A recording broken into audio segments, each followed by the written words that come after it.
Este episódio contou com o apoio da Gonzalo Alimentos e da Xarap.biz. O podcast Contato Imediato é mais uma produção da TakeBiz Audiovisual. Para gravar seu podcast, vídeo institucional, evento, curso online, vídeos para as redes sociais, documentários, videoaulas ou transmissões ao vivo, entre em contato com a gente.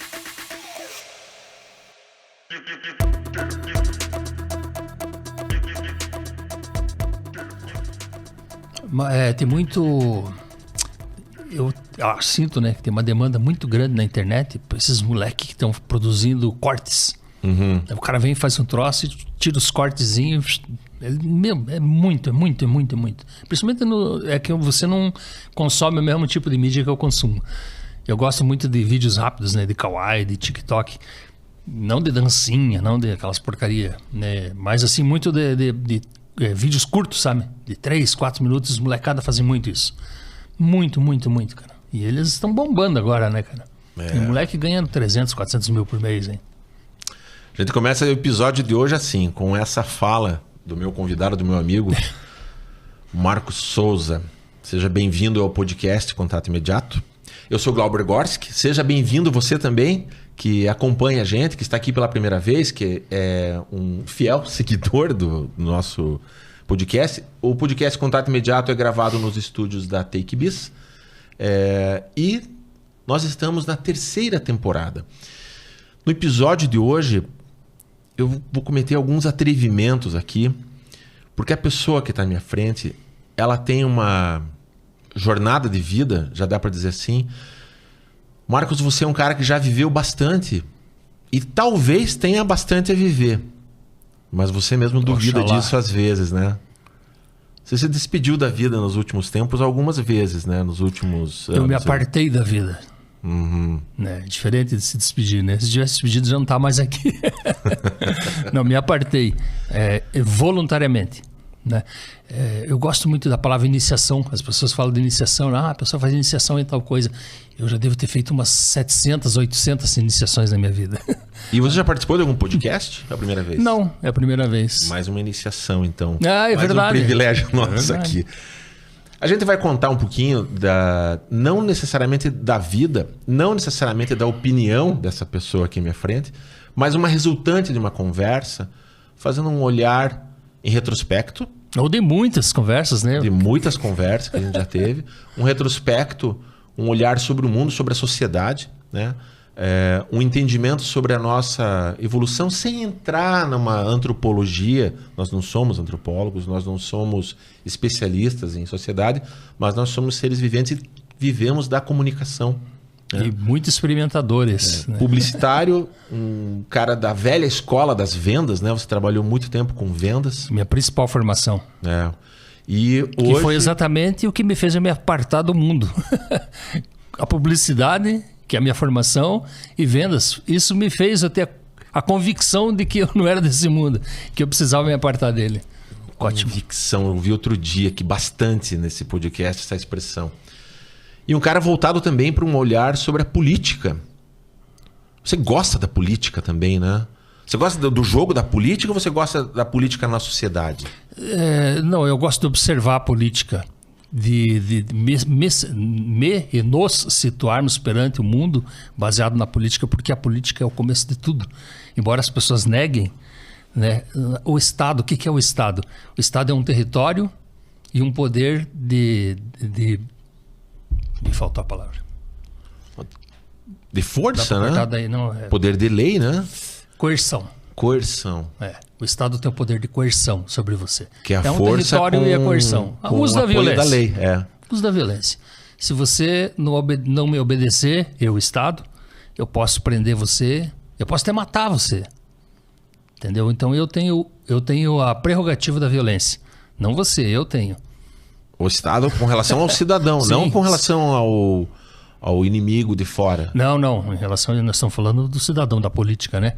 O cidadão. Em relação ao cidadão, o Estado tem o poder de coerção sobre você. Então, assim, você negar a política você é um negacionista da vida, né? Por quê? Porque a política é o começo de tudo. É lá onde ela determina a tua vida, a tua saúde, até a tua cultura, até as tuas relações sociais, tudo passa pela política, né? Outro dia a gente teve uma discussão, sobre a questão da... Você falou assim, eu tenho em alguns momentos, eu tenho alguma ojeriza com política, porque é que nem time de futebol. Dizem que se eu não torço para A, eu torço para B. Se eu não torço para B, eu torço para A. Mas a política é muito mais do que isso. Porque o futebol não vai te prender. O futebol não pode te prender, não pode te matar, nem nada, né? Mas a política pode, né? O começo da política é uma história de violência.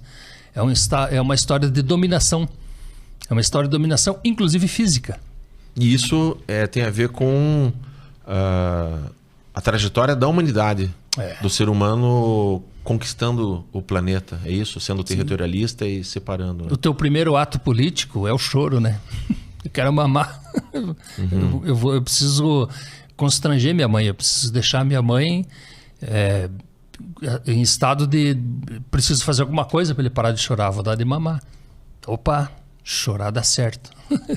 É o teu primeiro ato político. Tá. Como é que, para a gente fazer um recorte cronológico, como é que na tua vida você chegou, como é que você entende que você tenha chegado a esse interesse, a esse entendimento, a esse estudo, a esse posicionamento? Que o Marcos, criança, não era assim. Em dado momento, você foi se interessar, você teve uma consciência. Olha, um despertar sobre isso. Quem era o Marcos antes disso? Ótimo. Essa pergunta me leva direto a um assunto que eu gosto muito de falar, que é sobre a violência, né? As formas de violência. Eu, com em torno de uns 10 anos de idade, eu já conhecia muito a violência da fome, da necessidade. Putz, corta isso, cara. Deixa rolar, cara. Deixa rolar. Você é da onde? Você é de Curitiba? Curitiba. Uhum. A história... Meu pai... Começa pelo meu pai. Eu não tenho boas lembranças. Tive muitos problemas. Saí de casa com 15 anos para nunca mais voltar. Mas o meu pai era garçom em Curitiba. E ele era remanescente de famílias. Assim, o avô do meu avô é o que meu? É meu tataravô. Isso. Meu tataravô era uma família, minha avó contava a história, era uma família de índios, bugres, que eles chamavam, que era índio misturado com negros, que moravam numa fazenda. E um dia chegaram os colonos, isso 1800 e alguma coisa, chegaram colonos, pessoas que colonizavam na época as terras, em Minas Gerais, e mataram toda a família dele. Pai, mãe, tio, vô, irmão, tudo, dizimaram a família dele. E ele tinha 4 anos de idade e fugiu para o mato. Ele conseguiu fugir e não viram ele. Passaram-se alguns dias, eles escutaram quem passou a assumir aquela área que matou tudo. Eles matavam tudo porque toda a família, porque para que nenhum voltasse para se vingar depois. E tomavam as terras. Era assim que funcionava. E esse meu tataravô, ele começou a chorar no meio do mato, alguns dias depois, e eles escutaram aquele choro, foram lá pegar aquela criança, trouxeram e começaram a criar em casa como se fosse um animal. Eu estou te contando assim porque essa história que a minha avó me contou de família. E essa história ilustra muito tudo que veio daí para frente, tudo que eu estudei, tudo que eu pensei sobre violência na vida, e tudo que eu enfrentei, tudo que eu vivi e que opção que eu tive para lidar com isso. Quando que ela te contou essa história? Você era criança? 2000, em 2000 eu fui apartado da minha família, como eu te falei, com 15 anos eu saí para nunca mais voltar, perderam o contato total comigo, eu com eles, eles comigo, porque tinha um histórico de violência familiar. Isso lá no final dos anos 70, isso? 76, eu sou de 62, 76 eu tinha 14 para 15 anos de idade. Inclusive a minha saída de casa foi um ato de violência do Estado. Olha que coisa de louco. Depois eu conto mais para frente. E aí o que aconteceu? Essa criança, eles começaram a criar como se fosse um animal dentro de casa. E ele foi ficando ali, ficando, o algoz da família dele acabou virando o pai dele. E um dia ele estava brincando com 10 ou 12 anos de idade, ele brincando na sala com o então pai, e tinha um punhal numa mesa do lado assim. E ele brincando de cavalinho nas costas do pai. Daí ele olhou para aquele punhal, ele pegou o punhal e quando ele estava pronto para cravar nas costas do então algoz dele, porque um instinto levava ele a fazer aquilo, ele falou, pai. O pai dele disse, o quê? Ele disse, eu tô com uma vontade de te matar, mas eu tô com pena de você. E isso marcou a história da minha família. A minha avó... Desculpa.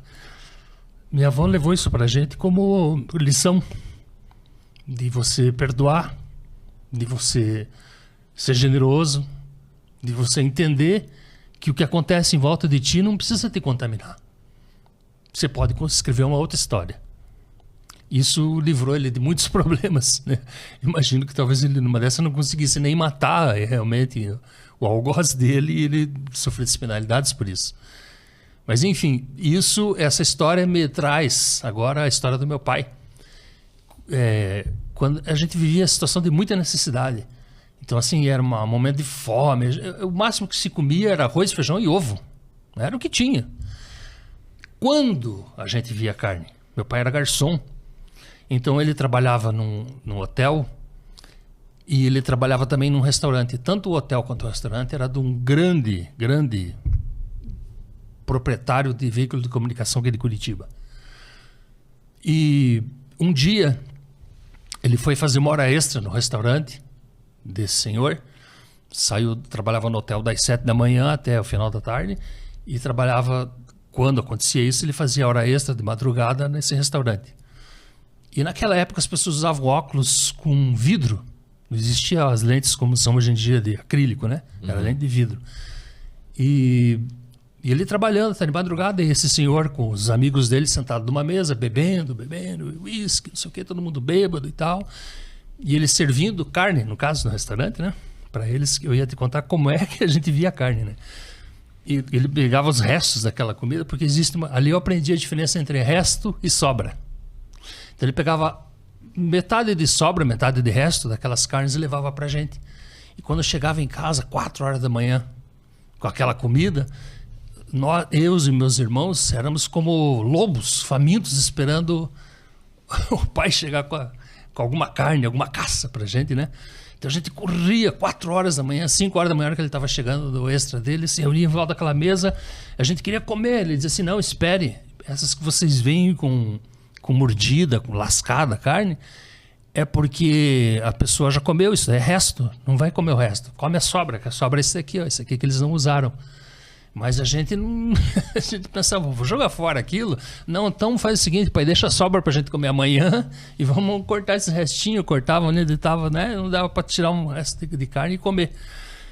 Agora deixa eu falar da violência. Esse cidadão, um desses dias que meu pai chegava de madrugada... Cidadão no caso do teu pai? Não, esse cidadão que era dono dessa empresa, que era dono desse hotel, desse restaurante, bêbado, de madrugada. E daí meu pai era de um sindicato das empresas de restaurantes, bares similares, hotéis, não sei o que. Ele era desse sindicato, empregado. E era época de militarismo. E meu pai chegou e falou para ele, disse assim, olha, a gente tem que 7 horas da manhã, tá no hotel para trabalhar. Então não dá para o senhor, agora que já todo mundo está servido, que todo mundo já comeu, que vocês estão só bebendo. E ele era do sindicato, meu pai é do sindicato trabalhador. Não dá para você dispensar a gente, em época de militarismo, não dá para você dispensar a gente para a gente ir embora, porque 7 horas da manhã a gente tem que estar no seu hotel trabalhando, e a gente vai embora, e agora vocês se viram aí. Ele falou, não, quem manda aqui sou eu, você é meu empregado, cala tua boca, senão te manda embora. Humilhação, bêbado, né? Estava embriagado e humilhou na frente de todo mundo. Meu pai, eu acho que ele teve um instinto político na hora de reagir, e ele deu um soco no olho do meu pai. Meu pai rolou por uma escadaria e quebrou o óculos e cortou embaixo aqui assim do olho, cortou um pouco, poderia ter pego no olho dele. Aí meu pai foi para casa, chegou aquele dia com aqueles restos e sobras de carne, com o olho cortado, machucado embaixo, o óculos quebrado, e contou a história pra gente. E daí eu fiquei curioso com aquilo, ali eu comecei a entender o mundo político.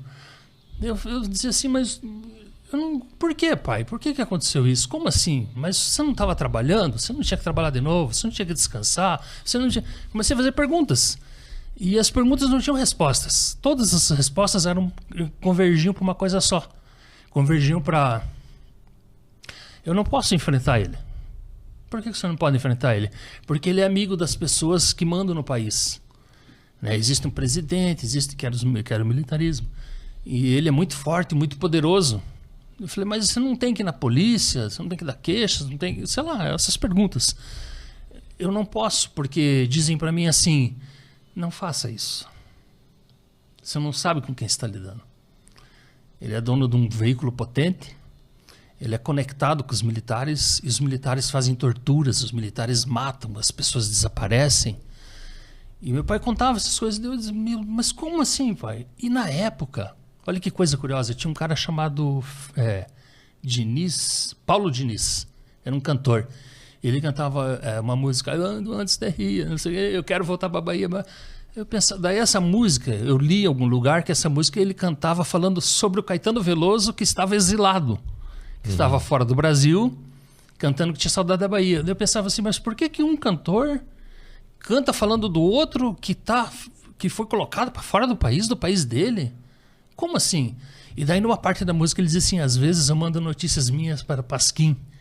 Aí eu ia assimilando essas coisas, né? E junto com a história de violência dentro de casa, eu tinha uma fuga, que era ir para a Biblioteca Pública do Paraná. Amo esse lugar, é um templo para mim. Sim. E ali eu ia ler o Pasquim. E daí eu comecei a entender a história política do país. Isso me fez eu começar... Em primeiro lugar, eu escolhi o lado. Eu falei, já sei de que lado eu tô. Aliás, já sei de que lado eu não estou. Né? Porque assim, se um país é uma casa, se você tem o teu lar, a tua casa, como é que uma pessoa põe você para fora de casa? Como é que o teu pai pode botar você para fora de casa? E de alguma forma, com a violência que eu sofria dentro de casa, foi o que começou a fazer conexão para mim. Eu falei, não, eu tenho que entender o mundo por outra ótica. Eu tenho que entender o mundo pela lógica da política, que eu sinto que o meu pai é contaminado pela política, pela violência política. E eu preciso transformar isso. Se eu não conseguir transformar, pelo menos eu preciso entender. Eu preciso observar para eu poder questionar, lutar dia a dia. Por isso eu tenho aversão a uma coisa que nós falávamos muito na faculdade. Eu dizia, o convencionalismo... É uma merda. Obrigado. Eu ia ficar constrangido de falar. Mas eu sempre dizia isso, o convencionalismo é uma merda. Porque o convencionalismo faz você só replicar todos os modelos que você encontra. Tudo que você encontra de modelo na sociedade, você replica para proteger você mesmo. E você passa a ser um agente da violência. Porque em volta de você existe uma sociedade para ser transformada. Mas quanto mais para cima socialmente você está, mais você tem a tendência a ser conservador. Você fala, não, eu preciso preservar tudo isso. Eu preciso preservar porque está bem para mim. Eu olho em volta de mim, está tudo ruim, então eu preciso preservar o que eu tenho. E você começa a negar aquilo ali. Tem muita gente que emerge socialmente, né? Cresce socialmente e passa a negar. Aí ele passa a sentir ódio daquilo. Tem um filme de 2 cantores, uma dupla sertaneja, não vou citar nomes, né? Por uma questão de respeito, mas que a gente vê, assim, eles contam histórias que eles vieram lá de baixo, não sei o quê, comia ovo cru e não sei o quê, e depois, quando eles emergem, eles começam a, para eles, pobre é vagabundo, pobre é porque quer, olha como eu consegui. Né? Como se eu fosse a regra, eu sou a exceção, né? Mas como se eu fosse a regra. Todo mundo pode, mas tem oportunidade para todo mundo? Será que tem? Aliás, tem. Que é um outro assunto que eu quero abordar quando falar de violência mais para frente aqui. Quero abordar também. Que é a questão da reforma agrária. Tem oportunidade para todo mundo? Tem, de sobra. De sobra. Agora, está disponível para todo mundo? Por que não está disponível? Né? Posso falar de reforma agrária? Claro, deve. Aliás, alguém tem que falar de reforma agrária nesse país, porque é só uma falácia, né? Esquerdas e direitas, é uma falácia, porque todas as oportunidades que esse país já teve, né? Eu não vou entrar no meu discurso político, né? Mas ele tira faísca nisso, sabe? Porque nunca aconteceu, de fato.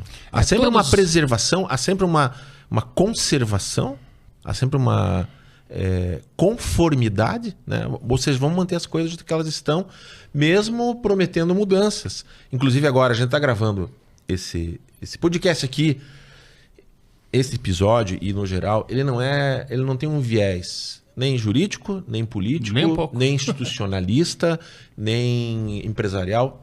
Muito pelo contrário. A gente conversa com pessoas aqui. E pessoas têm suas histórias, têm suas opiniões. Né? Aliás, um detalhe muito importante, importantíssimo quando se fala disso. As pessoas pensam assim que a sociedade parece que é uma luta de ricos contra pobres. Não tem nada de errado do rico defender uma pauta de rico. Nada, absolutamente nada de errado. Como não tem nada de errado o pobre defender uma pauta de pobre. Eu até costumo dizer assim, quando você vê eu não gosto de usar essa palavra rico-pobre, mas fica mais fácil para a gente sintetizar aqui, né? Quando você vê um rico defender um rico, faz sentido. Ele está defendendo a classe dele, ele atinge um outro nível. Eu chamo de um discurso congruente. Tem uma coerência na coerente. Fala. Isso. Quando você vê um rico defender um pobre, ainda tem uma certa lógica. Você pensa assim, pode ser por uma questão de defesa. Seria bom que eu não precisasse ter um monte de guarita, um monte de segurança, um monte de fuzil apontado para lá, câmera, que eu pudesse não ter muro na minha casa, que eu pudesse ser livre, e todo mundo ser livre e todo mundo ser feliz. Então, assim, faz algum sentido. Quando você vê um pobre defendendo um pobre, também faz sentido. É uma questão de empatia, né? Agora, quando você vê um pobre defender um rico, é uma coisa assim que não faz sentido.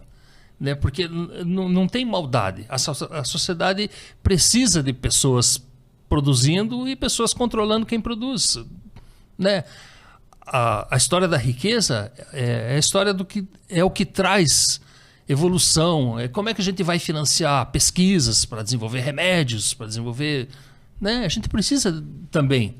Né? E a gente precisa de alguém que faça o serviço básico, digamos assim, também. Agora, as pessoas precisam ter consciência de classe. A pessoa precisa saber onde que ela está.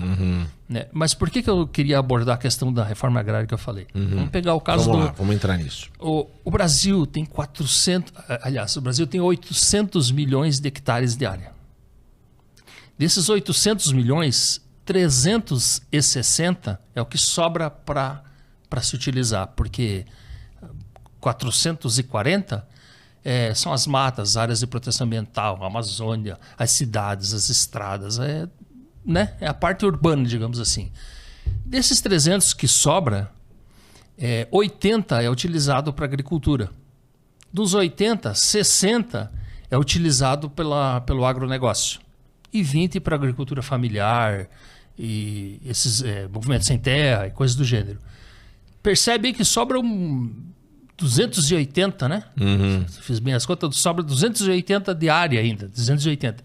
Se você pegasse 120 milhões de hectares para fazer reforma agrária, você poderia assentar 4 milhões de famílias. Se a gente considerar que cada família tivesse 3 pessoas, seriam 12 milhões de pessoas. Quando você vê gente no meio da rua, né, você vê a pessoa drogada, fala, isso aí é um drogado, cracolândia, não sei o quê. As pessoas só se preocupam com a parte rasa da coisa, que é isso que a gente vê. Alguém se preocupou em ver a história dos pais dessa pessoa? Como essa pessoa se formou, como ela se criou, os pais, os avós. Muitos dos avós foram expulsos dessas fazendas, dessas áreas, da área rural, vieram parar sem uma identidade cultural. Pense o que eles transmitiram para esses filhos, para esses netos, né? Junto com a miséria, junto com a fome, com tudo. Percebe que a gente tem um problema social que a gente mesmo cria. E a gente tem a solução de sobra. De sobra. Nós falamos aqui em 120, precisa usar 120 mil hectares, 120 milhões de hectares para fazer reforma agrária e para atingir 12 milhões de pessoas. Já pensou se a gente usasse tudo que tem disponível? Né? Então tem riqueza de sobra nesse país. Mas o que é que faz que 50 bilhões... Não, desculpe, até errei. 500 bilhões por ano é encaminhado para o agronegócio, mas a gente não consegue destinar os mesmos 500 bilhões para a industrialização do país. Porque a industrialização do país nos transformaria em produtores de manufaturados. A gente ia ter um mercado de trabalho de qualidade e a gente não ia ter... O que é o agronegócio, né? Com todo o respeito que eles são uma das locomotivas econômicas do país. Mas o que é, no final das contas? Eles ganham um grande financiamento com juros subsidiado para 3 ou 4 empresas que são donas de 20% do território nosso, aproveitável. E esse recurso vai para quem? Essas empresas são multinacionais. Toda a produção é mecanizada, o juro subsidiado e o lucro vai para onde? Para fora, de onde essas empresas são. Mas por que esse poder consegue fazer isso, mas não, o mesmo poder político que permite que isso aconteça, não permite que essas pessoas tenham acesso à reforma agrária para assentar essas pessoas nessas áreas? Estamos falando de área improdutiva. Que da área produtiva, hoje a gente usa 60 milhões de hectares. Você vê, para quem tem um território com 800, vamos eliminar metade, que é área de proteção e tal. Vamos dizer que sobre 400, a gente está falando que usa-se 60 milhões de hectares. 20 milhões é para a agricultura familiar, que existe hoje. E se a gente assentasse essas pessoas, nós passaríamos a ter 200 milhões de hectares, sei lá, ou mais. Mas percebe como a oportunidade, como existe para todos, mas não é disponibilizado. E por que não é disponibilizado? Essa que eu ia te perguntar. Por que não é disponibilizado? Porque muda a turma que tem a caneta na mão, indiferente às siglas partidárias de onde elas vêm, todos eles, qualquer um deles, poderia tomar decisões, né? Poderia deliberar em favor de, mas há simplesmente uma manutenção da conformidade de manter as coisas como elas estão. Você tem essa resposta do porquê que isso não é feito? Eu não tenho essa resposta, mas eu tenho muito palpite. Porque assim, palpite, opinião e ideia, todo mundo tem. Eu não vou confrontar os teus números, eu não tenho acesso a esses números, mas imagino que as tuas fontes... Vou partir do princípio de que as tuas fontes de dados são fidedignas, né? Se alguém tiver mais informações sobre isso, quiser comentar, por favor, fique à vontade. Não sou um técnico, né? Não, se eu fosse um dirigente e tudo, a gente é observador, né? O Marcos tem essa observação mais acurada e talvez, inclusive, alguém possa pensar nesse momento, mas que bobo esse cara com essas soluções, o que ele vai fazer com isso? Com esse questionamento, o que ele quer fazer com isso? Aonde que ele quer chegar com isso? Não vai chegar a lugar nenhum. Porque quem pode resolver não resolve. Então, de que adianta a gente saber dessas coisas? Esse cara é o quê? Por que ele não é um candidato, então? Né? E se fosse candidato, ia conseguir resolver alguma coisa de verdade? A primeira pergunta é, será que ia conseguir se eleger? Aliás, uma outra pergunta anterior ainda, será que ele ia conseguir se candidatar? Isso. Aí a gente entra no outro campo da violência política. Então, porque assim, essas bolhas... Eu só quero fechar um raciocínio que eu peguei lá atrás, explicando um pouquinho a questão do podcast. Eu também viajo muito. Eu viajo muito porque é muita informação. E eu quero que quem esteja acompanhando a gente esteja viajando também. Não é um podcast político, mas nós somos parte da Polis, né? Nós estamos gravando esse episódio aqui em agosto de 2024. Né? Num ano... Eu não sei em que momento as pessoas vão estar assistindo isso. Se nós estaremos vivos aqui quando alguém estiver assistindo isso. Seria bem legal o dia que isso acontecer, estar disponível como um legado, né? Como uma posteridade. Muito legal isso. Essa é a parte que eu achei bacana. Né? Quando as pessoas começarem a entender isso, né? Parte legal do que eu estou fazendo aqui, pessoas que nem nasceram ainda vão poder consultar se elas quiserem. Meus netos que estão crescendo vão poder saber como o vô dele pensa. Maravilhoso isso. Isso é genial. Parabéns pelo trabalho de vocês nesse sentido. Mas isso é uma coisa que a gente foi entendendo e a gente vai valorando isso. Mas nesse ano... Inclusive é esse motivo que me trouxe aqui. Isso. Principalmente pensei assim, se só os meus netos ouvirem isso, para mim já está maravilhoso. Eu penso nisso também. Não nos teus netos, penso nos meus potenciais, né? Uhum. Nesse ano político, e agora começou, nesse período já estão aí debates, candidatos a prefeitos e vereadores, né? Esse ano. Eu vejo de tudo um pouco, tento acompanhar para não passar raiva e nem rir involuntariamente, né? Eu tento levar a sério, é difícil, né? Por quê? Porque os candidatos apresentados, eles já são filtrados de onde eles vêm.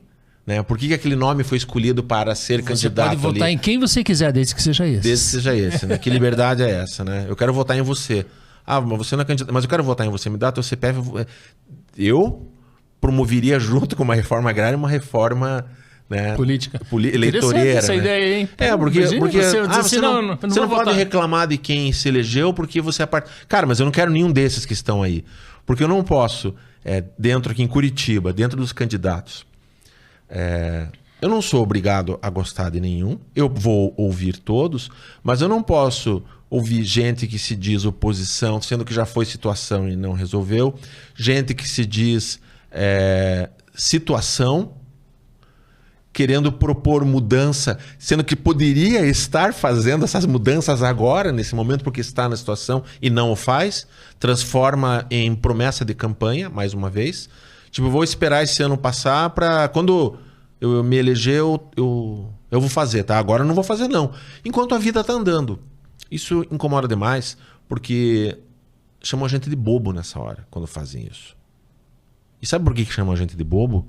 Porque a maior parte de nós ou se porta como, ou fica simplesmente se sentindo impotente, que é um termo que eu uso bastante, que não tem a potência de modificar.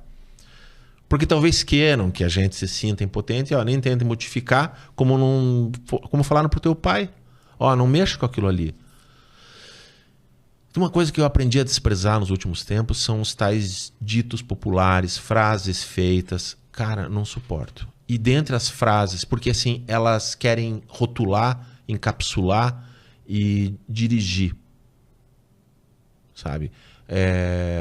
Dentre inúmeras frases feitas, tem uma das que mais me incomodam manda quem pode, obedece quem tem juízo. Eu tenho certeza que quem inventou essa frase foi quem manda. Eu já ouvi de um patrão, assim, é uma frase também dessas que você não gosta, que eu odeio, que eu nunca esqueço disso. Eu trabalhava numa empresa na época do militarismo, eu era guri. E daí eu tomei uma iniciativa de resolver um problema. Aí o patrão me chamou assim, por que você fez isso? Eu falei, eu fiz porque eu achei que era assim, assim, assim. Você não é pago para pensar. Você é pago para fazer. Quem pediu a tua opinião? Pô, eu me senti, com perdão da expressão, me senti um merda, me senti um bosta. E a partir desse coisas como essa lá atrás... E olha que engraçado, ele não mentiu pra você. Não. Ele foi sincero. Ele foi congruente com a postura dele. Eu preciso te contar uma coisa curiosa aqui. Nós falamos de negócio de sobra de resto, né? Desculpa, é meio fora do assunto, mas eu preciso ilustrar o que eu estava falando aqui, uma coisa muito curiosa. Uma certa vez eu fui muito inocente no que eu fiz também. Eu fui almoçar com uma garota, né? Enfim. E daí, garota em que sentido? Uma pretendente? Uma coisa assim, né? Eu tava afim dela, ela afim de mim, sei lá, enfim. Mas ela Você é do tempo que chamava as garotas de broto? De gata? Gata? De broto? Por aí, mais ou menos. Então, e a gente... Você é do tempo da paquera, Marculino? Paquera. Que mais? Mas não existia ficar. Tá, mas essa história é desse período ou não? Não é desse período. Digamos assim, eu tenho 62, mas esse fato se deu lá pelos meus 30 e alguma coisa. E daí a gente chegou no restaurante, a gente estava assim, né? Eu sentado assim, comendo. Ela olhou para mim e falou assim, posso te dar uma dica? Não sabe aquela coisa assim? Claro, não se ofenda, mas assim, eu preciso falar para você. Eu falei que, olha, é uma coisa indelicada, assim, botar cotovelo na mesa na mesa da refeição. Tem que ficar assim, né? Daí eu falei para ela, eu digo assim, e eu fui sincero na hora, eu não falei para ofender. Depois que eu me dei conta, eu falei, meu Deus, o que eu fiz? Mas eu falei assim para ela, engraçado, depende de onde você vem, né? De onde eu venho, por exemplo, é falta de educação deixar esse tanto de comida no prato. Mas eu fui muito sincero. E daí ela me olhou assim. Bom, não preciso nem dizer que eu me dei mal, né? Encerrou, acabou minha carreira ali, né? Mas assim, só para ilustrar como você se depara com as diferenças sociais às vezes. E assim, foi uma coisa involuntária. Eu falei assim, sem pensar. Mas é verdade. Na minha casa era assim. Pode se servir à vontade. Agora, se tu deixar sobrar comida no prato, vai ter problema. Agora, cara, eu falo lá em casa assim, arroz não evapora. E arroz não é lixo. Isso que tá no prato que é comida.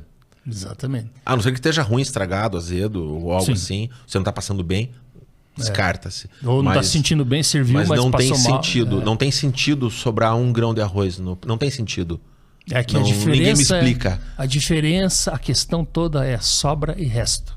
Sobra fica na panela. Você pode comer depois, você pode dar para alguém. A sobra é aproveitável. Mas o resto é uma ofensa. Quando você vê tanta gente passando fome nas ruas, nas cidades, você vê gente passando necessidade e você serve um prato transbordando e deixa a comida sobrando. Né? A luta da sociedade é de uns para não deixar... De uns para colocar arroz e feijão no prato e de outros para não deixar faltar caviar no dele, né? Então essa é a grande questão da sociedade, né?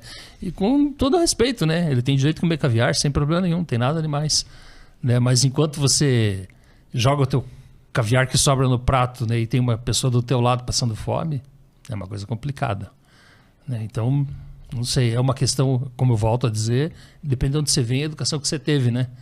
Então, para mim, assim, lógico e eu concordo com ela, hoje em dia concordo, é indelicado mesmo, né? Palitar dente, colocar cotovelo na mesa, não sei o quê, tudo. Sim. É verdade, não, é bom a gente ser civilizado, não é ruim. Mas, mas tem prioridades, né? Na formação da gente tem outras prioridades que, em função do que você passou, que vem antes, né? Sim, sim. A licença, ela... É a história daquilo que é justo, aquilo que é correto, né? Tá ficando uma miscelânea esse papo nosso, né? Mas a vida da gente é uma miscelânea, Marcos. A vida da gente é uma miscelânea. A gente tenta colocar a nossa mente nos trilhos, mas a nossa mente ela sempre é divergente, né? E ela, ao mesmo tempo, ela é recorrente. A nossa história é recorrente. As nossas ações são recorrentes. A gente acorda todos os dias e dorme todos os dias e retoma as mesmas ações, tendo os mesmos resultados, ou comemorando ou reclamando desses resultados. Essa é a luta da gente com a gente mesmo. O importante é a gente estar sempre antenado, sempre percebendo, né? Porque a gente está nessa vida para aprender. Isso. Né? A gente vem aqui para evoluir. Então, assim, que sentido faz o túmulo mais lindo do cemitério, ser o mais rico do cemitério? Né? Uma coisa que não fechou, essa equação não fechou na minha cabeça. Por isso que, num dado momento, eu abri mão de tudo. Né? Um amigo meu, recentemente encontrei um amigo, e ele falou assim, fazia muitos anos que a gente não se via, ele falou assim, nossa, Marcos, você era tão bom, você tinha imóveis, você tinha carro do ano, você era bom porque você tinha... você era próspero, e eu não sei o que aconteceu num dado momento, você abandonou tudo, assim. Eu falei pra ele, pois cara, é engraçado você falar isso, né? Que eu era bom. Olha, você captou bem o que eu, na hora, eu senti. Eu pensei assim, o que faz ele achar que eu era tão bom e que eu não sou mais? Se ele não tá conversando, ele tem uma brecha de anos que a gente não se vê. Então ele não sabe se eu tô bom, se eu não tô, o que é bom e o que não é bom para ele. Você era bom, você ganhava muito bem, você tinha muitas coisas, tinha muitos bens, você era generoso. Pois né? Engraçado isso. Então eu não sou bom agora. Porque eu abri mão disso para cuidar da minha cabeça, do meu espírito, então... Fulano se deu bem. Por quê? Como assim se deu bem? Casou com outro ali que é de família, ou porque tem um emprego assim, ou porque... Cara, mas isso você dá bem. Eu já vi casamento acabar e acabar por problemas de violência doméstica, né? E a parte que cometia a violência tinha problemas financeiros, tá? Não conseguia emprego, não conseguia pagar dificuldades, como eu e quanto tantos outros, né? Mas não era uma coisa que justificava a violência doméstica, nem explicava. Ela vinha de um outro lugar, essa violência. Não era por conta da grana. Mas você percebe que a separação foi apoiada porque a parte que cometia a violência não pagava as contas. Pô, se ao menos pagar essas contas... Oi? Aí a violência era autorizada. Sim. Ali a violência seria tolerada. Legitimava através disso. Porque até então era o que acontecia desde sempre. A partir do momento que parou de prover financeiramente, autorizou-se a ruptura. Como assim?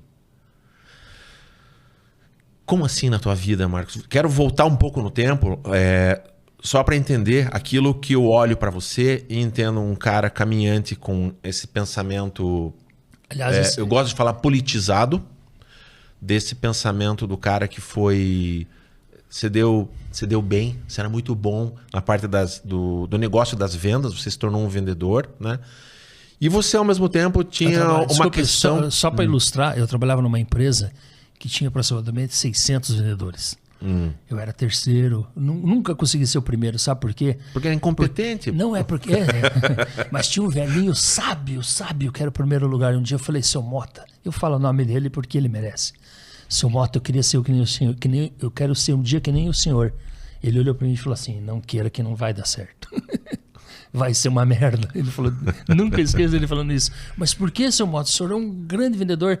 Ele falou assim, talvez se eu fosse você, talvez fosse também uma merda. Ele falou assim, agora, quando cada um é o que é e você tenta ser melhor do que você mesmo, você consegue ser alguma coisa nessa vida. Eu falei, seu Mota, o senhor é demais, eu sou um ídolo do senhor. Eu fazia questão de falar isso para ele. E nunca consegui alcançar ele. Mas chegava no terceiro, quarto lugar. Para quem, uma empresa com 600, é bacana, né? É um bom lugar, né? E eu era novo ainda, era um monte de velhão. Eles trabalhavam numa mesa, atendiam o cliente só por telefone. Eu era no balcão. Meu negócio é atender cliente no balcão. Tinha um monte de gente para competir comigo, né? Um monte de outros vendedores. Dizia, o que eu vou fazer para ser melhor do que esses caras? Pegava um monte de manual e ia ler. Falei, vou ler tudo isso aqui, catálogo, manual. Eu devorava aquilo. Trabalhava com venda técnica. Aí o que acontecia? Chegava o cliente, ia falar lá com aquele cara. Eu queria um parafuso assim, assim, assim. Daí o cara não sabia, o cara vinha perguntar para mim. Eu dizia, Marcos, putz, como é que é esse parafuso aqui? Explicava pro cara... O cliente via de longe, né? Na próxima vez que o cliente voltava, quem que ele procurava? Vou falar com aquele cara que ele sabe mais, vinha falar comigo. E eu gostava de sempre gostei, me especializar, estudar, ser curioso das coisas, que é o mesmo motivo que me fez estudar na vida. Falei, eu quero estudar a vida, eu não estou preocupado em fazer patrimônio, isso não é isso que me deixa feliz. Por sinal, em 2011 eu mandei meu currículo para o Ibope, agora eu posso falar porque até é uma marca que não existe mais. Mandei meu currículo para o Ibope. E no meio, entre as qualidades que a gente coloca lá, eu coloquei, gabaritei matemática no vestibular da Federal. Né? Pô, um negócio bacana. Aí eles me chamaram, daí o cara falou assim, olha, a gente gostou muito do teu currículo, mas a gente não tem uma vaga para estatístico nesse momento, assim, mas a gente quer ficar com o teu contato, que a gente, né, no segundo momento... Eu falei, não, vocês não entenderam, você não leu meu currículo, não viu o meu pedido, minha solicitação? Eu quero ser entrevistador, eu quero ser pesquisador. Não, mas pesquisador, né, de estudar estatística. Não, eu quero ir para o campo. Eu preciso entrevistar pessoas, eu preciso falar com pessoas. 2011. E daí o cara falou, não é o teu perfil, cara. Isso daí é para uma pessoa que tem um segundo grau, uma coisa assim. Você vai botar um guarda-pozinho, vai ficar na esquina conversando com pessoas. É isso que eu quero. E o cara não se conformava. Não faz sentido isso. Por quê? Eu falei, porque eu estou precisando conversar com pessoas. E foi assim que eu entrevistei 15 mil pessoas. Eu fiz um trabalho para o Ibope, que era um trabalho sobre violência. Por isso que eu estou citando. Pesquisei em todo o Nordeste, Paraná, Santa Catarina, vários, em municípios, acho que uns 200 municípios. Que eu entrava em comunidades, falava com traficante, falava com juiz, que era um trabalho da ONU, que é o ProUni, não? Como é que é o nome? Mas é da Unesco, no órgão da ONU, que faz um trabalho sobre violência. É constante, isso é cada 2 anos, se eu não me engano. E eu fiz essa pesquisa. Foi uma das experiências mais fantásticas da minha vida. Uma das coisas mais maravilhosas que tive, você conversar com as pessoas e assim abordar a violência não da forma trivial. Não é aquela coisa assim de você é espancado, não é? Você já apanhou da polícia, não nesse sentido. É você fazer um trabalho quase que sociológico, digamos assim. Você entender da onde, como é que a violência se infiltrou naquela família, como é que ela aconteceu, quais foram as consequências, quais foram as causas e quais foram as consequências. E às vezes até você estudar qual a perspectiva, o que a pessoa acha que vai acontecer com o futuro dela, o que ela está transmitindo para o filho, para o neto. E às vezes, no meio dessas conversas, você conversando com a pessoa se tocava que ela não estava fazendo nada para transformar, que ela estava replicando o modelo. Sabe? A pessoa se cair dentro de si, no meio de uma pesquisa assim, falar, putz, é mesmo, cara. Eu falei, não, mas espera aí, eu não estou aqui para educar, não é essa a minha função é só uma pesquisa. Mas a pessoa sozinha detectava, sabe? Percebia assim, putz, é verdade, putz, meu pai fazia isso, eu também estou fazendo com meu filho, pô, sabe? A pessoa se dá conta. Então, assim, esse despertar, para mim, era uma coisa... Para ele era um despertar, para mim era um aprendizado. Ele diz assim, nossa, eu vi todas essas coisas, eu passei por todos esses caminhos, né? E tenho agora captar isso daí, ver isso real na minha frente, putz, era maravilhoso. A minha saída de casa com 15 anos de idade é porque o diretor, eu te falei que, lá para frente da entrevista eu ia te contar isso, o meu pai tinha um diretor da escola que eu estudava, era um delegado da Delegacia de Menores. Em época de militarismo, você vê como é nocivo esses sistemas repressores que queriam que voltasse aí. Agora eu estou acabando sendo até tendencioso. Mas gente pedindo AI-5, ditadura, intervenção militar... Não sabe o que falam, a verdade é essa. Então, veja as consequências que isso traz. A não ser que sejam partes interessadas nisso. Aí sabem o que falam, entendeu? Eles têm frutos para tirar disso. Porque ou é conivente com esse tipo de violência ou é ignorante com esse tipo de violência. Ponto, né? Então, e esse diretor da minha escola, ele era delegado da Delegacia de Menores. Ele ia dar aula, ele tirava o diretor da escola era delegado da Delegacia de Menores. Ele tirava o revólver, botava em cima da mesa, assim, e dava aula. Deixava o revólver solto em cima da mesa, assim. É um jeito de intimidar. Pra você ver como que eram as coisas. E daí um dia ele falou pro meu pai assim, Isso em Curitiba? Aqui em Curitiba. Disse assim, o teu filho é rebelde? Ele falando para mim assim, teu filho é rebelde? Faz o seguinte, a próxima vez que você tiver um probleminha com ele, você chama a polícia, manda prender ele, vamos deixar ele passar um finalzinho de semana na delegacia preso lá, que ele já fica bonzinho. E foi por isso que eu saí de casa, porque foi isso que fizeram comigo. Fizeram isso com você? Foi no dia que eu saí de casa, com 15 anos de idade. Minha madrasta chamou a polícia, eu trabalhava de dia numa empresa de contabilidade e à noite eu fazia Escola Técnica Federal, que hoje é o Cefet. E eu estava com uniforme, por sinal do Cefet, num campinho de futebol, numa sexta-feira santa, jogando bola, porque eu trabalhava dia de semana.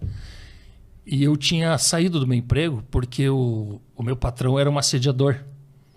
E ele levou eu e um outro office boy para um apartamento. E lá tinham alguns estrangeiros, turistas, e eu percebi que caímos numa armadilha. Tínhamos 14 anos de idade na época, que era uma armadilha para nos entregar como objeto sexual mesmo para aquelas pessoas que estavam naquele ambiente. Por uma grande coincidência, o Odenir, que era outro office boy, esse menino, ele fazia aniversário no mesmo dia que eu. Quando a gente se tocou o que estava acontecendo, a gente começou a entrar em pânico, nós dois fomos para um canto, se grudamos e falou, cara, nós dois, um pelo outro, cara. Porrada, tiro, facada, vale tudo. Nós temos que sair dessa. E daí ficamos ali meio junto. Quando a coisa começou a esquentar, começaram a querer dar bebida para nós, falamos, não vamos beber. Aí não bebemos. Aí começaram a se aproximar, tinha um argentino, um chileno, eram estrangeiros assim, um sul-africano e esse meu patrão. E a coisa foi esquentando, eu lembro que estava passando um jogo do Brasil nesse dia. E a coisa foi esquentando, a gente foi achando caminho, daí uma hora ficamos loucos os dois, falou assim, o negócio é o seguinte, cara, vai sair facada, vai sair tudo quanto é coisa aqui, vai ter gente pulando de janela, vai virar uma desgraça aqui. Ou você solta a gente aqui, a porta estava trancada, ou você solta aqui a gente ou vai dar problema. E eu sei que no final das contas a gente acabou saindo, indo embora, conseguimos se livrar e eu pedi a conta no trabalho. E eu cheguei em casa e meu pai brigou comigo, fechou o pau comigo, não, você não pode fazer isso. Aí eu contei para ele o que aconteceu. Eu falei, mas eu caí numa situação assim, não interessa, ele é teu patrão, é de lá que vem o teu dinheiro, é de lá que você ganha, você tem que aprender a contornar, você tem que... Aquilo não entrou na minha cabeça. Não me conformei. Discuti e fui pro campinho jogar bola na sexta-feira santa. Quando eu fui, a polícia veio, me pegou e levou preso. Eu caí na Delegacia de Menor, no Batel, na subida da Avenida Batel, na Gonçalves Dias, de um lado da rua, do outro é um predinho velho que agora virou uma casa de shows, acho que não tenho certeza. Bom, é um predinho velho ali, do lado de um posto de gasolina. Ali é a Delegacia de Menor. E eu fiquei preso no final de semana. Vi coisas que eu nunca imaginei que ia ver na minha vida. E pior do que isso, sabe o que me doeu? Olha que curioso, uma das coisas que mais me doeu lá dentro foi o seguinte, me disseram, para você sobreviver aqui dentro, você tem que ser violento, cara. Você tem que pegar um cara aí, que você vê que você pode, e quebra ele de porrada, que é o jeito de você mostrar quem é você e se virar aqui dentro. E eu precisava tomar água, pedir água pro carcereiro, né? Como é que chamava ele? Mano, não lembro. Me traz água lá e tal. Daí o menino entrou na minha frente. E eu fiz uma coisa que eu não queria fazer, mas que eu cansava de receber. Eu apanhava de tudo quanto é jeito. Apanhava do filho mais velho da minha madrasta, do segundo filho dela mais velho, apanhava dela, meu pai chegava do trabalho e apanhava meu pai também. Daí, só que eu não queria propagar isso. Isso dentro de mim, do meu coração, não estava isso. E eu estou muito orgulhoso, falo para minha filha todos os dias, que bom que eu não transmiti isso para ti. E minha filha fala, pai, essa é a coisa mais maravilhosa que eu vejo em você. De ver todo o teu passado, saber toda a tua história, e saber que tu não transmitiu. E eu sou testemunha viva disso, de saber que tu não transmitiu isso, que eu não vou transmitir para os teus netos, e que a gente vai construir uma outra família, a gente vai construir uma outra verdade. E daí, nesse dia, o que eu fiz para eu tomar a vez do moleque? Eu dei uma porrada na cara dele com toda a minha força. Era uma coisa que não estava dentro de mim e eu não queria fazer. Mas naquela hora eu passei a dominar aquele ambiente. E daí não tive mais problema. Ninguém vinha me agredir, ninguém vinha me intimidar, porque pensava, pô, o cara é fodão. Mas eu só repliquei uma coisa que faziam comigo. Eu tinha medo dos que faziam isso comigo. Então, mais uma vez, eu volto para a história da violência, para mostrar assim como a violência... E veja onde começou tudo, num diretor de escola. Era o diretor da escola, que ele dava aula também, era diretor e professor da escola, botava uma arma em cima da mesa para dar aula. E por quê? Porque ele era um cara titulado, delegado, que na época eram os titulados, né? Pelo sistema militar, pelo militarismo. Pessoas que praticavam. O filho da minha madrasta via nas revistas, ou sei lá onde que ele via, métodos de tortura, e daí ele aplicava com a gente. Eu tinha um irmão mais novo, que é filho do meu pai, com a minha madrasta, ele segurava pela perna, assim, no tornozelo, de ponta cabeça o moleque estava chorando, fazendo birra, sei lá, o moleque tinha 4 anos de idade, menos até. Ele segurava o moleque assim, ó, em cima de uma laje que tinha, de ponta cabeça, assim, pela perna, para dizer, vai parar de chorar ou não vai? Em mim, ele dava soco do nada, vinha assim, se eu falasse uma coisa que ele não gostava, pum, dava uma porrada, quebrava tudo minha boca, meus dentes, sangrava. Eu ia chorar pro meu pai, apanhava de novo. Hoje eu acho até engraçado isso. Mas assim, percebe como o militarismo, como ele permeou, sabe, dentro da cabeça do meu pai, não fazia nada lá com o outro, porque tinha medo. O filho da minha madrasta via assim essas coisas de tortura e tal, ele aplicava com a gente. Dava Você já tomou um golpe no estômago alguma vez? Uhum. Que afunda e o diafragma trava e daí você para de respirar. Uhum. Você entra em pânico por alguns segundos, assim, né? Parece que não vai voltar, que você vai morrer. Uhum. Ele fez, para ele era no esporte isso. Quando ele, do nada, tinha uma discussão, qualquer coisa com a gente, ele vinha de surpresa e pum, dava um soco no estômago. Eu ficava pálido. Não foi 1, não foi 2, não foi 3, foram muitos que eu tomei assim. Então, assim, volta. Eu acabei ilustrando, eu acho que vai ter que fazer uns cortes aqui, porque eu vou, né? Como esse sistema político permeia a vida da gente. Há uma vou chamar assim, né? Há uma autorização velada da violência, né? Ela autoriza, né? O ser humano, a gente é chamado de Homo sapiens, né? Eu cada vez mais questiono esse sapiens. Eu acho que tem uma coisa de Homo brutus aí, sabe? A história da humanidade é uma história de dominação, de violência, O ser humano, ele fez o que ele fez com o planeta porque ele dizimou a concorrência. E o ser humano, ele é um modo de funcionar. Ele coloca o outro diferente dele para que ele se sinta autorizado a eliminar o outro. Então eu sou do país A. Logo, quem não é do país A é meu inimigo, né? Eu falo a cultura tal, eu torço pro time tal, a minha religião é tal. Então, quando eu digo quem eu sou, eu estou dizendo quem não é. E a partir do momento, eu enquanto Homo sapiens, quem não é o que eu sou, eu tenho o direito de Então, esses de muros... eliminar, de afastar, de fazer qualquer coisa. Isso é uma coisa terrível. É uma coisa do ser humano, cara. Isso é uma coisa que é uma luta. Isso é uma luta da gente segurar, de você ter o Sapiens. Só aparece quando você consegue impor a decisão de uma escolha de não propagar, de não levar. Porque você cercado de violência, sem encontrar quem te proteja, você se exclui, né? Porque a fuga, ou fuga você ela entra acontece. no jogo, né? Ou se transforma um agente multiplicador também, né? Um agente multiplicador. Aliás, como também. diz Paulo Freire, né? O sonho do oprimido é virar opressor, né? E isso explica por que muitas pessoas, digamos assim, existem muitos policiais bons. Não vamos generalizar. Sim. Não vamos generalizar. Mas vamos dizer assim, nem todo policial é violento, mas todo violento tem vontade de ser policial. Porque é uma autorização institucional, né? Que volta ao poder do Estado. Volta ao né? poder do Estado, exatamente. Eu não sou bom intelectualmente para te enfrentar, eu sei que você vai acabar falando coisas que vai me deixar constrangido, não vou ter respostas, mas se eu for fortão, se eu tiver um poder, eu posso te meter uma porrada. Porque não preciso sequer dialogar com você, basta você ficar quieto. Eu posso te calar, se eu não posso te calar com argumentos, eu posso te calar na porrada. Né? É por aí. Eu não sei se quem está acompanhando a gente compartilha, confraterniza, ou se conforma, ou fica indignado. Porque de novo vem, como é que muda isso? Cara, não muda. Como é que a gente entende isso? Não entende. Como é que você com 15 anos de idade, sai de casa e vai para onde? Vai para a rua? Literalmente para a rua. E ninguém foi atrás de você? Volta? Não, porque eles levaram acho que uns 10 anos para descobrir que eu estava vivo. Porque quando eu cortei o cordão, porque assim, era eu e minha irmã, filhos do meu pai, e 2 filhos da minha madrasta.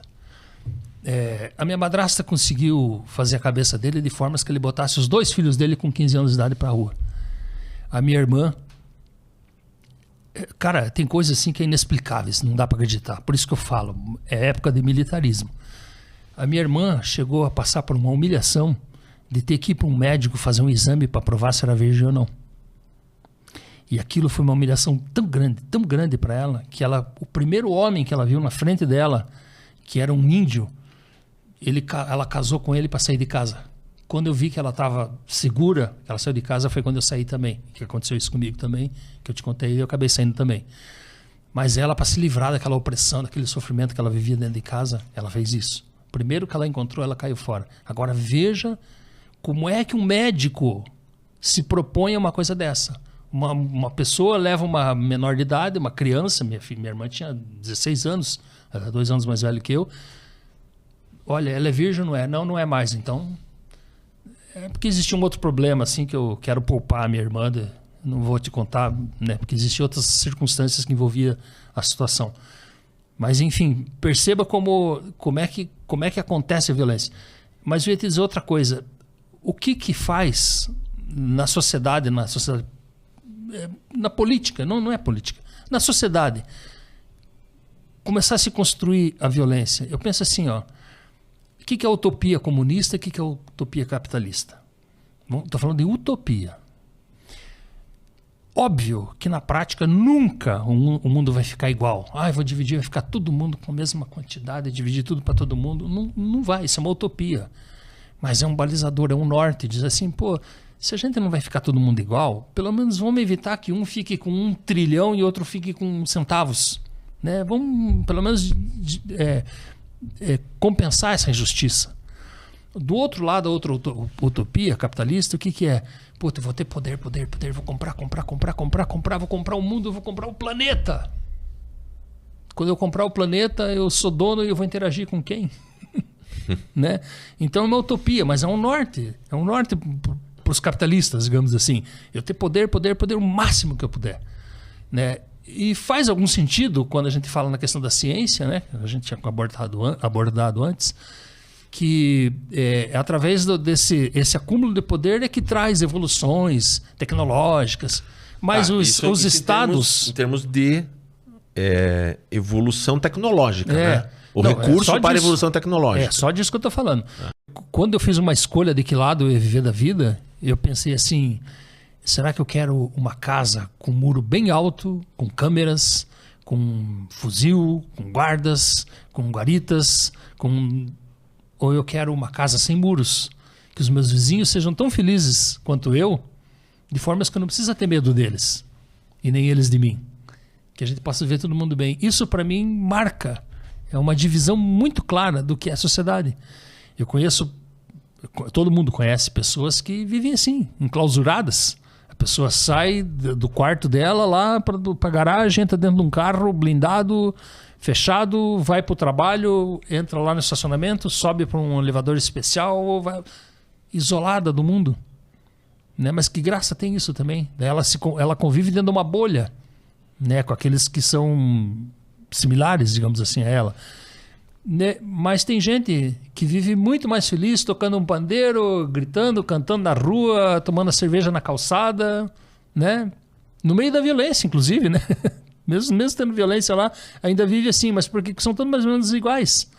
Então, assim, não precisa, lógico, é uma utopia achar que todo mundo vai ser igual ou um vai ser dono do mundo. São duas utopias completamente diferentes, opostas, por sinal.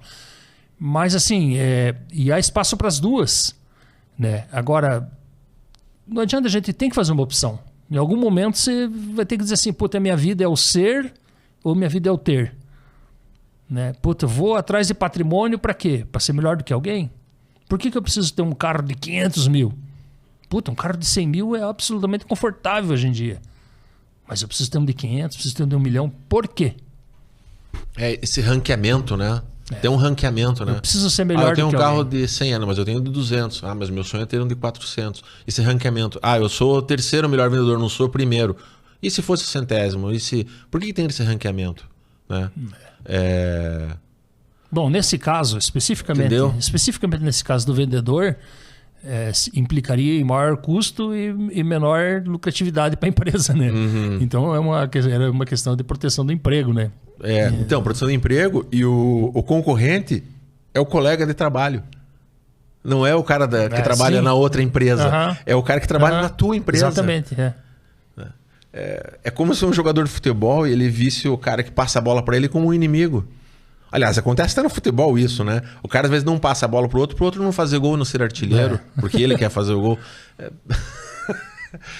Joga as pessoas contra elas mesmas. A circunstância do ser humano, aquilo que eu falava do Homo sapiens, que é um Homo burros, né? O Homo brutus. Você tem que inventar alguns outros nomes, porque não é possível, cara. Ou talvez trocar o Homo por humus, né? O humus é o cocô da minhoca, né? Eu ouvi assim de uma pessoa mais inteligente do que sapiens. eu, Homo sapiens, né? Falava assim, a gente ainda vai cair a ficha na gente. Uma mulher que falou isso, muito inteligente. Ela falou assim, um dia a gente vai perceber que lá atrás, na nossa história, a gente pagava para um outro ser humano limpar a sujeira que a gente fazia. Pois é. É incoerente. O tempo vai mudando, né? Hoje em dia, o que é secretária? Não é mais empregada doméstica, né? Hoje é secretária do lar. Secretária do lar. Quer dizer, você tem uma coisa que você não dá conta de ter? Não tenha. Não é? Não é coerente isso? Ou é muito revolucionário, né? Você que está acompanhando a gente, é muita besteira o que a gente está falando aqui? Ou tem coerência nisso? É uma coisa que para mim parece tão senso comum, mas não era para mim. Hoje para mim é senso comum, não era. Eu sou uma pessoa que, a partir do momento que eu comecei a observar mais e ser mais empático com o outro, eu comecei a me despir das minhas convicções. Comecei a perceber o outro. Alguém já falou, não sei quem, que o mundo é um lugar, como é que é? Mais ou menos assim, cheio de idiotas, cheio de certezas e sábios cheio de dúvidas, né? Mais ou menos isso. Outro dia eu ouvindo, acho que foi num podcast que eu ouvi também, falava assim que o homem não veio do macaco. Até porque não veio mesmo, né? Eles compartilham da mesma antepassado, né? Mas nessa brincadeira de que o homem evolui, o macaco evolui e vira homem, né? Fala, não. O macaco vem do homem. Porque o macaco não fala. A partir do momento que o homem perceber que quando ele fala é um monte de bobagem e ele realmente virar sábio, ele vai se calar e aí ele vai virar macaco. Que é um exercício interessante, né? Quando você olha pro teu cachorro que gosta de ti, é uma coisa bem curiosa. Eu cansava de fazer isso quando era menino, assim. Eu ficava olhando para um animal, um cachorro, um gato, ficava pensando, mas será que ele não pensa mesmo? Será que ele não olha para nós e fala assim, cara, como esses caras são... Meu Deus do céu, eles fazem prédio, fazem muro, fazem... Por que eles fazem todas essas coisas? Né? Puta, por que não fica de boa, tranquilinho? Olha eu aqui, ó, cara, pô, tô tranquilinho, ele vem me dar comida, me dá carinho, eu, opa, tranquilo. Né? Não preciso do que ele faz, né? Marcos, me conta como é que você entrou no mundo das vendas? Entrou por conta das vendas ou era só simplesmente um emprego, uma oportunidade que apareceu? Glauber, agora você me pegou num ponto muito interessante. Por que eu fui para as vendas?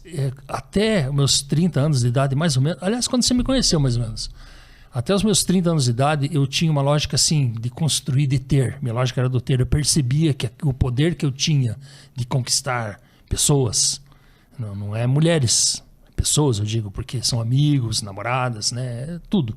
Então, quando a gente fala assim, conquistar mulheres, né? O cara está sendo machista até, né? Está dizendo conquistar pessoas. Eu sentia que eu tinha poder de conquistar pessoas. Minha casa era povoada de pessoas. Muita gente frequentava. Eu tinha disponibilidade de amigos, disponibilidade de garotas, de namoradas. E se eu tivesse um carro mais bacana, eu tinha maiores possibilidades. Se eu pudesse viajar, se eu pudesse fazer festas. E aquilo foi me embriagando. E eu tive vários, eu não vou dizer que eu tive vários momentos assim de reflexão. Mas teve um fato que eu vou contar, um detalhe aqui curioso que mexeu com a minha vida. Um dia eu voltava de uma festa com amigos no carro, acho que uns 5 amigos, carro lotado assim, bêbado, dirigindo bêbado, não era proibido dirigir bêbado na época, né? E eu voltando da balada, ali na Praça Rui Barbosa, bem na esquina. No centro da cidade. No centro da cidade. Tinha uma panificadora 24 horas, bem na esquina da Rui Barbosa. E na frente dela, até hoje, tem ali uma gradezinha. Então o ar quente que vem de baixo para cima, do subsolo ali, sobe pelas grades. E na época tinha muitos meninos de rua em Curitiba. Hoje em dia não tem criança na rua, mas você não vê. Mas você via na madrugada 5, 6 moleques dormindo numa calçada. Isso era uma coisa meio comum. E eu bêbado, vindo com os amigos no carro, cheio de amigos, dirigindo. Falei, pô, vi um saco de lixo assim no meio, em cima de uma grade, alguns sacos de lixo assim. E eu falei, pô, vou tocar o meu carro em cima daquela grade ali, vou passar em cima daquele saco de lixo. Eu tava bêbado. E subi na calçada, cheguei a subir na calçada e indo com o carro em direção, eu escutei uma coisa, agora eu vou entrar na metafísica. Eu escutei dentro do carro uma palavra dizer não para mim. Eu escutei um grito dentro do meu carro, não! E junto com aquele não veio uma reflexão, tudo assim, durou um átimo de segundo. Dizendo alguma coisa, tua vida vai mudar aqui.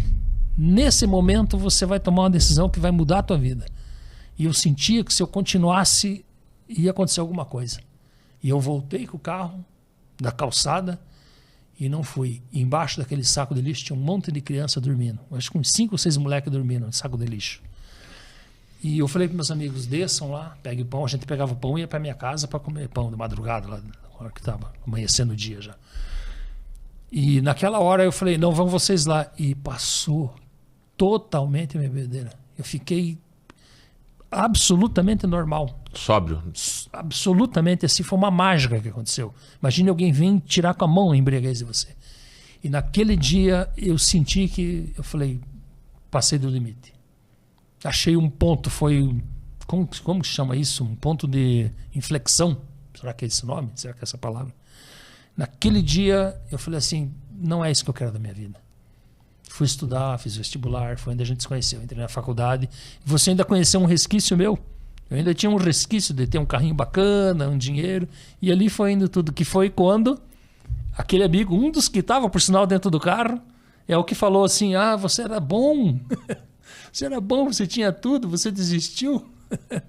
Entendeu? Foi quando eu mudei. Quando eu falei, não... Cara, eu tô seguindo uma trajetória que eu vi a vida inteira lá para trás. Como é que eu vou continuar isso? Vou dar continuidade? Minha vida vai continuar a ser assim? Eu vou ser um canalha? Eu vou ser um sacana? Eu vou ser um violento? Eu vou ser... O que eu vou ser? Eu falei, não é essa a proposta que eu quero. Nada disso me fez bem. Que sentido faz eu transmitir isso para alguém? Então ali foi um momento que eu mudei assim, minha vida. Digo, não. Aí vem as outras reflexões que eu te falei. E vem a questão do muro, que eu sempre falo. Eu quero uma casa com muro, com guarita, com câmera, ou eu quero sem muro? E isso fez eu decidir de que lado eu quero estar da vida. Principalmente para chegar naquilo que eu te falei. Não me importa ter o melhor túmulo do cemitério. Não me importa ser o mais rico do cemitério. Que diferença faz isso? Uhum. E recentemente eu tive um amigo, ele foi coveiro. Ele contou uma coisa curiosa. Ele falou assim, ele fez um exercício bem curioso assim. Ele falou para mim, fale o nome de uma pessoa ilustre, uma pessoa assim que você admira demais e que você é inatingível para você. Fale de um ícone assim. Ele ilustrou tanto que me fez eu cada vez pensar numa pessoa mais importante. E me veio na cabeça o John Lennon. Falei para ele, John Lennon. Ele falou, perfeito, esse até já morreu. É uma ilustração boa. Pois saiba que 12 horas depois que ele morreu, na barriga dele fez um amarelão que foi ficando preto, começou pela barriga. E depois foi comendo, tudo virou um buraco. Em menos de 48 horas tinha um buraco, um monte de larva, um monte de coisa. Pode falar qualquer um que você quiser. Vai acontecer isso. Ele falou, então perceba que você pode ser quem você quiser. Pode ter o que você quiser nessa vida. Você não tem um futuro diferente do que todas as outras pessoas, né? E muitas pessoas, nós estávamos falando agora, brincando, né? No começo aqui, eu falei brincando, com todo respeito, até porque eu admiro muito. Silvio Santos tinha muito mais recursos, muito mais poder do que eu, mas nesse momento, aqui nesse plano, eu estou ganhando dele. Aqui, né? A pessoa pode ter um iPhone, mas Steve Jobs perdeu também, né? Então, o que a gente faz, né, enquanto a gente está aqui, né? Como é que a gente vive e convive, né? Então, se a gente remeter isso agora à espiritualidade, que é onde eu me apoio muito, eu penso assim, não faz sentido, se é que a gente foi criado por uma inteligência, né? Não estou dizendo que não, nem que sim, só fazendo uma conjectura aqui. Se alguém, com certeza, se alguém nos criou, né? É alguém bem mais inteligente que a gente. E não faria sentido a pessoa te dar tanto aprendizado, tanto conhecimento, e você passar por tantas renúncias e passar por tanto aprendizado para depois, acabou. Apagou. Morreu, acabou. Não faz sentido isso. Então, assim, me parece que a gente tem um instrumento, a gente tem uma lâmpada. Eu costumo dizer que a energia é o espírito que passa. A lâmpada somos nós. Tirou a lâmpada, acabou a lâmpada, queimou, jogou fora, vai botar outra ali, vai se alimentar daquela energia. A energia é permanente, continua.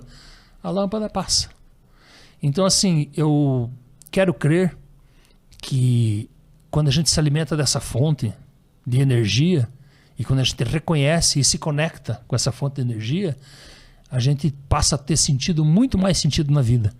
Você passa a tudo aquilo que você vê, que você absorve, que você renuncia, que você aprende, que você busca, né? Tudo que você amealha de conhecimento nessa vida, que aliás tem um detalhe também, conhecimento é diferente de sabedoria, né?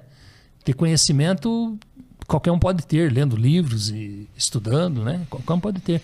A questão é como você vai lidar com essa informação que você vai receber. E quando você consegue atingir um grau de sabedoria, o mínimo grau de sabedoria, você começa a se conectar com essa energia. Mas, pelo menos eu penso assim, né? Num dado momento, se você se conectou com essa energia, você sabe que a tua vida não começou no dia 10, a minha não começou no dia 10 de junho de 62. E não vai terminar hoje, não vai terminar amanhã. Ela com certeza vem de muito antes e vai para muito depois. Pode chamar isso de reencarnação, pode chamar de, sei lá, do que for. Mas com certeza não é só isso. Senão não faz sentido, né? Não faz sentido nenhum, né? Então por que você concentrar toda a tua energia no acúmulo, né? Acumular capital, acumular poder, acumular. E você vai ser mais um depois em matéria. Só mais um.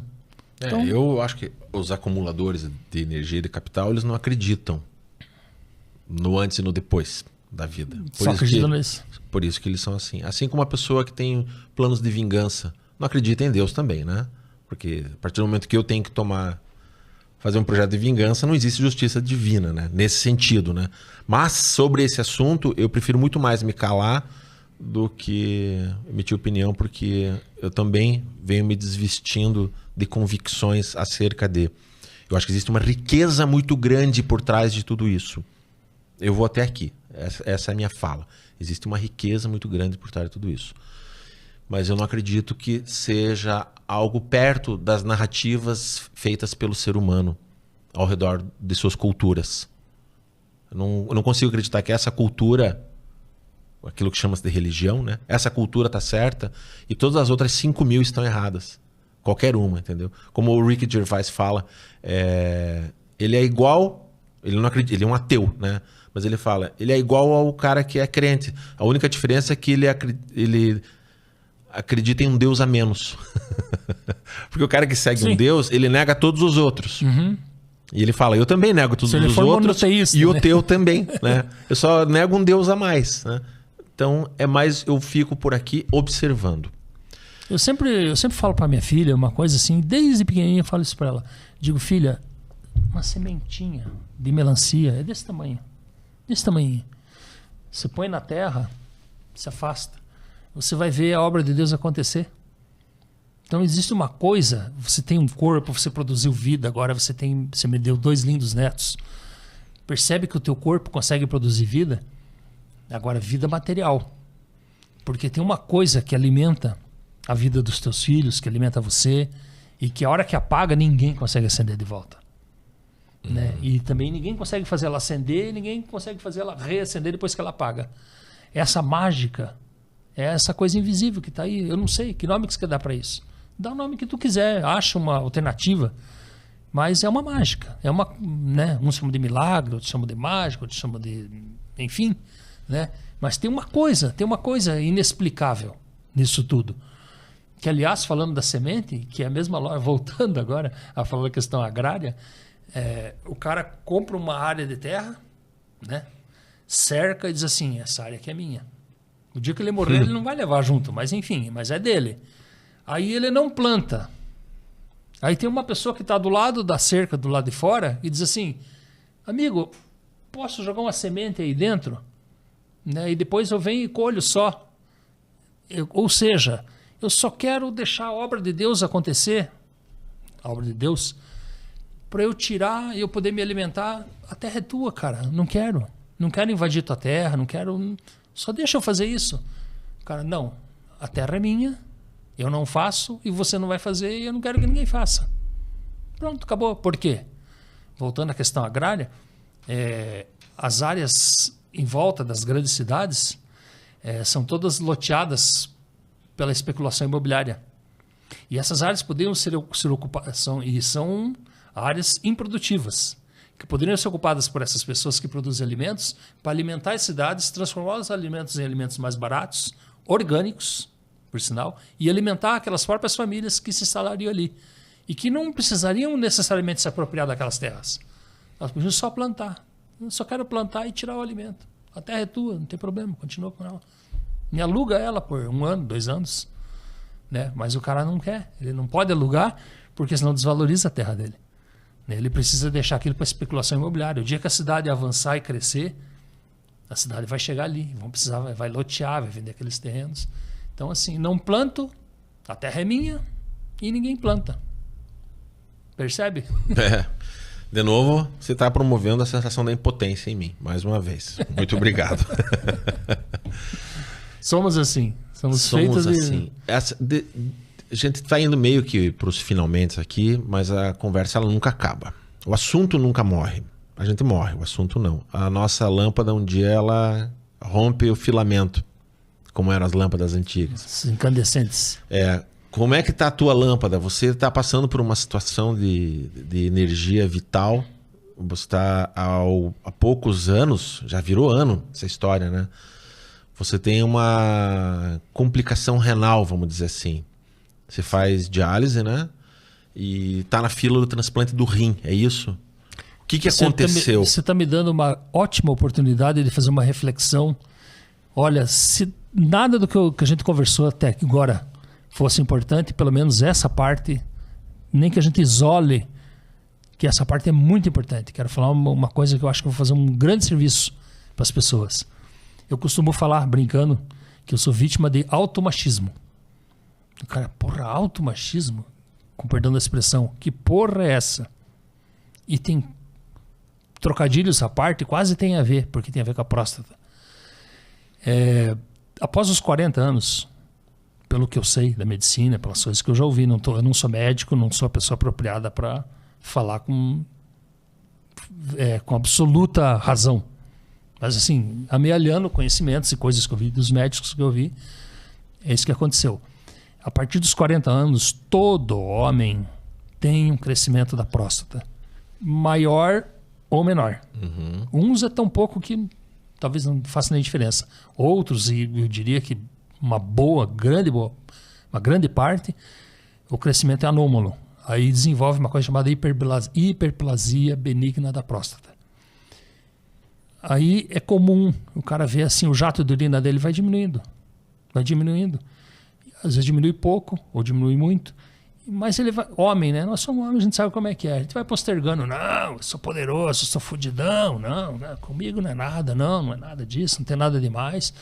E é um segredo dele. Que ele vai no vaso, sozinho, escondido, no banheiro, ninguém vê. A hora que você está urinando, só está você ali, você com você mesmo. E aquilo vai passando o tempo, vai passando o tempo. No meu caso, o que aconteceu? Eu fui no médico, o médico disse, olha, você está começando a hiperplasia benigna da próstata. Quantos anos atrás isso? Eu tinha em torno de uns 40 anos de idade. Já uns 20 anos atrás isso. Uns 20 anos atrás. Ele falou, então você tem que começar a tratar já. Quais são os tratamentos disponíveis? Não tinha, na época, remédio. Mas era um cuidado paliativo. Num determinado momento, você ia fazer, por exemplo, uma cirurgia de raspagem de próstata, por exemplo. E sempre quando fala em mexer em próstata, em coisa assim, o homem já fala, puta, é minha sexualidade. Nossa, minha vitalidade sexual, pelo amor de Deus, não vou mexer nisso. Então, vira um negacionista. E eu virei um negacionista. Porque, eu confesso, eu comecei a pensar assim, não, amanhã eu vou. Não, amanhã eu vou. Não, semana que vem. Eu fui empurrando. Aí o que começou a acontecer? A minha próstata cresceu e a bexiga produz aquela pressão, aquela força para jogar a urina para fora. Como a próstata está estrangulando a uretra, a pressão que não vai para fora volta para trás. E volta para trás aonde? Nos rins. Os meus rins dilataram. Então, pelo que o médico me explicou, é como se fosse uma esponja. Ela abriu, ela não fecha mais. Então, meus rins pararam de filtrar. Então, meus rins produzem hormônio ainda, produzem urina. Eu tenho um rim, digamos, normal nesses outros aspectos. Mas na questão de filtragem, meus rins não filtram bem. Eu tenho uma taxa muito baixa de filtragem. Então, eu preciso fazer hemodiálise. Eu faço hemodiálise 4 horas, às terças, quintas e sábados. E nos primeiros dias foi um pânico. Quando você recebe um diagnóstico, você entra em pânico. Você fala, meu Deus, não sou mais super-homem, posso morrer, posso sofrer, posso ter um monte de problema, nossa, um monte de coisa pode acontecer comigo, tua vida vira um caos. Só que aí vem a tua força mental, que é você ressignificar as coisas. Então, assim, eu desenvolvi uma relação de afeto com o grupo que me atende, onde eu faço hemodiálise, com as pessoas que vai aqui, meu carinho, meu abraço, meu beijo, tudo por elas. Aquelas enfermeiras maravilhosas, muito bem preparadas. Eu vou citar nome do laboratório que merece. Clínica da Vita, que atende pelo SUS. Maravilhosa. Profissionais altamente capacitadas. É um grupo de apoio, um grupo de carinho, um grupo de acolhimento e vira uma família. E você consegue, através disso, ressignificar o que é a tua hemodiálise. Você passa metade da semana. 4 horas por dia, 3 vezes por semana, é praticamente a metade do teu tempo útil da semana, né? Porque outra parte você parte dormindo, descansando, enfim. E naquelas 4 horas que eu passo ali, olha, eu já falei uma coisa para elas assim que tem gente que não acredita. Eu digo assim, vocês acreditam que para mim é um prazer fazer isso? Passar aquelas 4 horas, se sentir cuidado. Por mais que o teu sangue saia, entra numa máquina, você passa a compartilhar a tua vida com uma máquina, né? Passa na máquina, filtra e volta para dentro de ti. Mas assim, como aquilo não dói nem nada, que depois de um tempo você não sente mais dor, porque é só 2 agulhas que entram, No começo dói, óbvio. Depois você já não sente, já fica normal e você não sente nada naquelas horas. E pelo menos eu não sinto, graças a Deus. Não sinto dor de cabeça, não sinto nada, não sinto nenhum problema. Ânsia, náusea, nada. Mas eu fico aquelas 4 horas. E as pessoas vindo te acolher, conversar contigo, tá tudo bem, não tá? Como é que tá? Tá tudo em ordem. Então você se sente acolhido. E é uma hora assim, aquelas 4 horas você lê um livro, é uma hora tua. Você tá numa cadeira ali, parado. É a hora que eu escuto um bom áudio, inclusive escuto alguns dos episódios aqui. E outros podcasts, e escuto música, leio um livro, e acaba aquelas 4 horas, eu saio, vou para casa, é a minha hora. Eu sinto quase um prazer de ir para lá. Quase um prazer. Graças a Deus, consegui ressignificar bem. Mas fica um alerta para todos os homens com 40 anos de idade ou mais. Às vezes menos, inclusive. Às vezes um homem com 35 já começa a desenvolver. Fica o alerta. Porra, tu não é o maior macho do mundo. Desculpa as expressões agora. Tu não é o maior comedor, tu não é o maior pegador, tu não é o mais fudidão, não é o mais poderoso. Esquece tudo. Tu é um merda como qualquer outro homem. Tu pode ter os mesmos problemas, tu pode ter os mesmos... E para de se esconder. Para de negar. Para de ser poderoso. Para de ser super-homem. Tu não é. E fala principalmente. Fale para tua mulher. Porque é ela que vai conseguir antecipar a tua solução. Porque você sozinho, eu sou homem, eu sei como é que funciona. Você não vai fazer a coisa na hora certa. E quanto antes você resolver, melhor para você. Divida com quem você ama. Com a tua mãe, com a tua esposa, com a tua filha, com a tua namorada, namorado, seja com quem for. Divida, fale, diga, olha, uma coisa diferente acontecendo em mim. Essa pessoa vai ser a primeira pessoa do teu grupo de apoio. E a pessoa vai te ajudar. E é muito importante quanto antes você resolver. Porque esse é meu único problema de saúde. Por um detalhe, nada disso podia ter acontecido. Podia estar com íntegro, normal, tudo normal na minha vida? Não. Dependo de uma máquina enquanto não sai um transplante, dependo de uma máquina para me conectar. Está na fila do transplante? Estou na fila do transplante. Tem alguma perspectiva? Olha, esse ranqueamento aí, você sabe em que lugar você está? Qual que é a senha da fila? A fila funciona assim de um jeito diferente. Não é assim, que cheguei hoje, eu estou na vez de hoje, quem chegou amanhã está depois de mim. Depende de vários fatores. Depende de compatibilidade, principalmente. Óbvio, primeira questão. Depende de quem é o doador, se você vai receber de um doador morto, né, que é um cadáver que eles chamam, né, uma pessoa sofre um acidente e tinha se candidatado para doar órgão e de repente serve para ti. Se você, por exemplo, tem uma doação de alguém da família e que é compatível contigo, obviamente você vai para primeiro da fila, né, é imediato. Nesse caso, quando você tem um doador específico. Então, assim, no meu caso, eu estou numa fila. E a fila depende de outras coisas. Pode chegar alguém que se candidatou ontem, mas o caso dele é grave. Ele está pelas últimas. Então, de repente, aquela pessoa já entra na frente. Fator idade, né? Isso eles não falam. Isso é uma coisa que eu penso. Pô, chega um cara com 70 anos de idade, eu tenho 62. Chega um cara com 70, 80 anos de idade precisando de um transplante e tem um adolescente de 16, 18 anos, né, me parece mais lógico, né, que esse adolescente receba antes, né? Não é uma coisa humana, né? Mas assim, acho que se existe isso como critério de decisão, a coerência deve ser uma coisa íntima na cabeça do médico, assim. A gente não tem acesso a isso, né? Mas acho plausível. Acho. Eu não sei se tem um protocolo sobre isso também. Sinceramente falando, eu com 62 anos, se eu tivesse concorrendo com uma criança de 10 anos de idade, sei lá, eu teria coragem de dizer, não, pode passar a vez para ela. Se você estivesse concorrendo com um cara de 53? Eu acho que ele ia ficar para depois de mim. Eu acho que ele ia pegar. Valeu. Amigos, negócios à parte. Marcos, quero agradecer já a tua presença aqui. Eu tenho 3 perguntinhas para fazer, tá? Por favor. A primeira é... Não dou cheque em branco, não assino. Ótimo. Não tenho dinheiro. Você é um cara que gosta de ler, você é um cara que gosta de escrever também. Você tem... A poesia é uma coisa que passa pela sua vida, né? A tua produção literária. Já né? Passou mais, mas passa ainda. O que te inspira nesse universo? Que autor que você gosta? Tem alguma obra que você gostaria de indicar para quem está ouvindo a gente? Nossa Senhora. Eu indico para todo mundo esse. Eu li muitos dos clássicos da literatura, eu já li. Eu já fui rato de biblioteca, porque a biblioteca pública era um refúgio da violência doméstica. Eu com menos de 15 anos, com 10 anos de idade, eu achava, assim, quando eu ganhei, foi a primeira relação de confiança minha com a sociedade. Eu achava o máximo eu chegar naquele lugar, eles me emprestarem um livro, confiar em mim, de eu levar um livro para casa, para ler e levar de volta. Daí, então, essa relação me fazia eu ir buscar muito livro, buscar e levar para ler.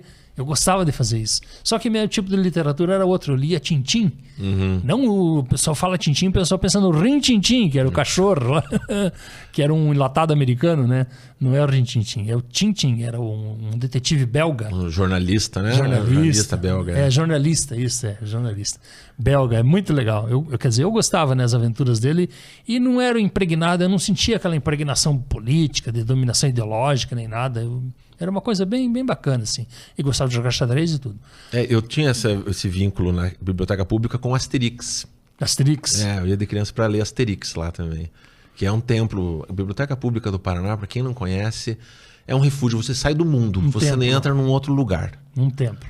Mais do que um templo, né? Porque os templos, de modo geral, não oferecem... Não, no sentido religioso, entendi. Sim. Não, eu tô falando no sentido religioso mesmo, de você se reconectar com você mesmo, né? Com a mente do outro. Né, com outros universos, né, com outras histórias. É maravilhoso. Você vivencia através da comunicação, através da escrita. Mas respondendo a tua pergunta, você falou de alguma de uma recomendação. No meio de tantos livros que eu li, um dia eu peguei um livro chamado A Montanha Mágica, Thomas Mann. Cara, esse livro transformou minha forma de pensar. Não tanto pelo conteúdo que ele tinha, que também era muito bom. Muito, muito. Cara, é uma história fantástica. Não dá para contar um pedaço, que senão vira um... como é que chama? Um spoiler. Um spoiler. Eu não gostaria de fazer isso, mas é muito bom. Agora, o que ele tem de grande vantagem, que a história mais ou menos é a seguinte. Antigamente, para curar tuberculose, você ia para um sanatório. No alto das montanhas. Ficava 7 anos, era o tempo de tratamento da doença. E a personagem, a palavra é feminina, né? Mas era masculino, era um cara. Ele foi visitar um primo no sanatório, no Berghof, que chamava Berghof, nos Alpes suíços. E ele chegou lá para visitar o primo, ele acabou se contaminando com tuberculose também. E acabou ficando por lá. E lá ele conheceu 2 caras, Nafta e Setembrini, nome dos 2, que viraram amigos dele. E esses 2 caras atormentavam a ideia dele noite e dia conversando. E um representava mais ou menos, assim, digamos, a racionalidade e a outra a emoção. E a história se desenrolou de um jeito surpreendente no final, assim, que eu não posso contar, para não estragar. Só que o que tem de bom nesse livro é que a profundidade dos raciocínios faz o teu cérebro entrar em êxtase. Você começa qualquer assunto, você fala, aquele livro é branco. Você começa a pensar, nossa, o que é o branco? É a ausência de cor? Ou é a totalidade de cor? Nossa, o livro, ele tem páginas, é de papel, como é que ele fez? O teu cérebro começa a fazer viagens assim fantásticas, a capilaridade das sinapses que você faz, te deixa assim com o cérebro, e daí você começa, tudo que você vê em volta de ti, você começa a analisar com uma profundidade. Esse livro tem um poder fantástico de fazer isso. Então, se você não é uma pessoa que gosta de raciocinar, de aprofundar, não leia esse livro. É chato, vai ser um livro chato. Agora, se você pensa assim, nossa, eu quero olhar para as coisas e despir as coisas, enxergar a última partícula das coisas, leia esse livro. Você vai enxergar o mundo de uma forma completamente diferente do que você nunca viu. Tua vida vai ser uma antes, outra depois. Por sinal, um detalhe. O livro que eu peguei, a tradução que eu peguei na Biblioteca Pública do Paraná, tinha 880 páginas. Você acredita que quando eu cheguei na última página, eu voltei para a primeira e fiz um looping, li ele a segunda vez. Pô, você sabe o nome dos personagens, né? Cara, a Montanha Mágica. Vou ler. Esse cara inspirou Nietzsche. Esse cara inspirou Nietzsche. Não conhecia. Quer dizer, já ouvi falar do livro, mas eu não conheço a obra. Eu vou ler. O cara inspira Nietzsche. Agora, não é uma pergunta, mas é uma colocação, tá? Que eu quero, assim, que você seja generoso com você mesmo. Quando eu te convidei para vir aqui, você falou que veio... Uma coisa te motivou muito a vir aqui. Que é exatamente esse entendimento de que esse aqui agora, que está rolando entre nós dois, ele está acontecendo no futuro com quem está nos assistindo. Num futuro imediato, ou seja, daqui poucas semanas da gravação desse episódio, num futuro um pouco mais para frente, daqui a algum tempo, enquanto esse projeto continuar existindo, e quem sabe muito além disso. Quem sabe de uma forma assim bem pretensiosa, quando a gente não estiver mais aqui nesse plano, quando as nossas lâmpadas estiverem apagadas, e assim como nós consumimos gente morta e obras vivas de artistas mortos, né? A arte ela segue, né? A comunicação ela segue, a gente lê livros e vê filmes de pessoas que não tem mais ninguém vivo, cara. Essa é a energia, a gente prolonga a vida dessas pessoas, né? Exatamente. Então, nesse prolongamento, se você pudesse deixar uma pequena informação aí escolhendo uma persona dirigida, outros vão ouvir, outros que a gente nem sabe quem são. Mas se você pudesse falar para os teus netos,